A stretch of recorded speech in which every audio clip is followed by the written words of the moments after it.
Simon Van Walraven here, reporting on the scene of the first major battle for the Canadians of the World War. Battle took place at Ypres, Saint-Léon, a small mound on the front lines east of Belgium. Now to Carson, an expert on life in the trenches.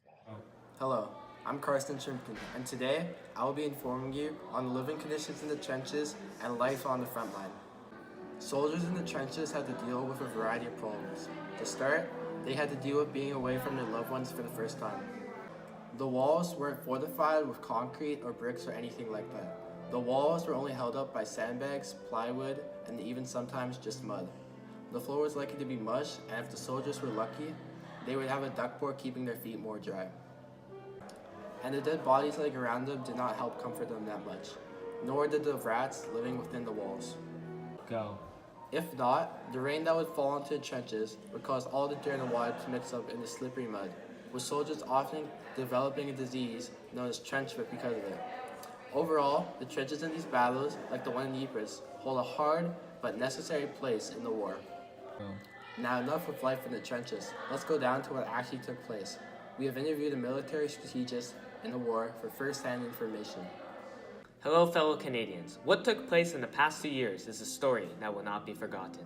The Second Battle of Ypres first started in October 1914, with our troops being trained in England and then being transferred in February 1915 to the front lines of France, where our soldiers experienced a brief introduction of the trenches before being moved once again to Ypres-Saint-Léon, a small mound at the front lines east of Belgium on the Flanders Plains.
On April 22nd, the Germans tested their newly developed gas, known as chlorine gas, releasing 160 tons of it at once, which hits our Algerian allies the hardest, and caused our troops as well as Britons to brunt the full force of an enemy attack.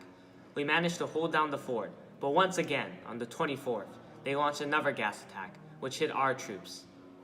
Although some soldiers decided to flee, and some hid, the majority of our troops stood valiantly and were the first to stand their ground by utilizing urine and cloth to block the chlorine gas. I saw pineapple, Simon. It wasn't me. Sure about that, buddy? Yeah. It's just you and me. It smells kind of spicy, too.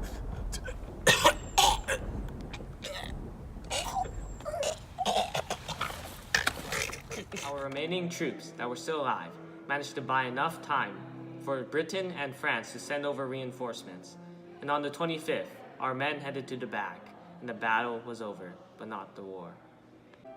This battle holds major significance in the World War and for our nation, as it is the first time our great nation participated in the World War.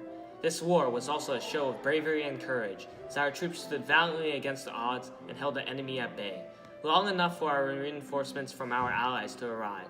Not to mention, this battle includes the first usage of Germany's newly developed gas, chlorine gas, and has allowed us to develop countermeasures towards it. Thank you for your time, and now we'll cut back to Dr. Shrimpton to end it off. Goodbye, Canada. This is Wartime News, signing off.